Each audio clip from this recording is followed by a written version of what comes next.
വളരെ വലിയ ഭൂരിപക്ഷത്തിൽ ഭരണത്തിലേക്ക് വന്ന ഒരു പാർട്ടി മുഖ്യമന്ത്രി പദത്തിന് വേണ്ടി കടിപിടി കൂടുന്നത് കാണുമ്പോൾ ജനങ്ങളെ വിഡ്ഢികളാക്കുന്നതിനും ജനങ്ങളെ അപഹസിക്കുന്നതിനും തുല്യമാണ് എന്ന് പറയാതിരിക്കാൻ വയ്യ.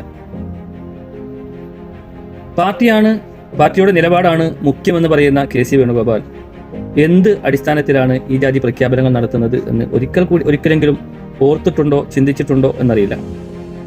കാരണം അദ്ദേഹം മുഖ്യമന്ത്രി പദത്തേക്ക് വരുന്ന പക്ഷം ഉപതെരഞ്ഞെടുപ്പുകൾ ആവശ്യമായിട്ട് വരും, മറ്റു പലതും. പക്ഷേ ആ ഉപതെരഞ്ഞെടുപ്പിൽ ജനങ്ങളെ അപഹസിച്ചതിന് പകരമായി അദ്ദേഹം വലിയ തോൽവി നേരിടേണ്ടി വരുമെന്നതാണ് സത്യം. ഇലക്ഷൻ കഴിഞ്ഞ് ഇത്രയും ദിവസമായിട്ടും ഒരു മുഖ്യമന്ത്രിയെ പ്രഖ്യാപിക്കാൻ പറ്റാത്ത തരത്തിൽ ഒരു പാർട്ടി പ്രതിസന്ധിയിലാകുന്നു എന്ന് വെച്ചാൽ അത് ജനങ്ങൾ നൽകിയിട്ടുള്ള അംഗീകാരത്തിന് മേൽ അധികാരത്തിന് വേണ്ടി കാണിച്ചു കൂട്ടുന്ന ഈ നെറുകേടിനെ ജനങ്ങൾ ഒരിക്കലും പൊറുക്കില്ല എന്ന് നേതാക്കൾ മനസ്സിലാക്കുന്നത് നല്ലതാണ്.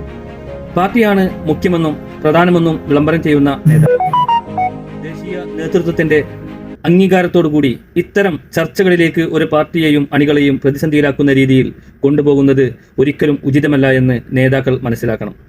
അധികാരത്തിന് വേണ്ടി ഏത് അറ്റം വരെയും പലരെയും കൂട്ടുപിടിച്ച് എല്ലാം ചെയ്തു കൂട്ടിയാൽ ജനങ്ങൾ അംഗീകരിക്കുമെന്ന് കരുതുന്നുണ്ടെങ്കിൽ അത് നിങ്ങളുടെ അബദ്ധ ധാരണയാണ്, വിഡിത്തമാണ്.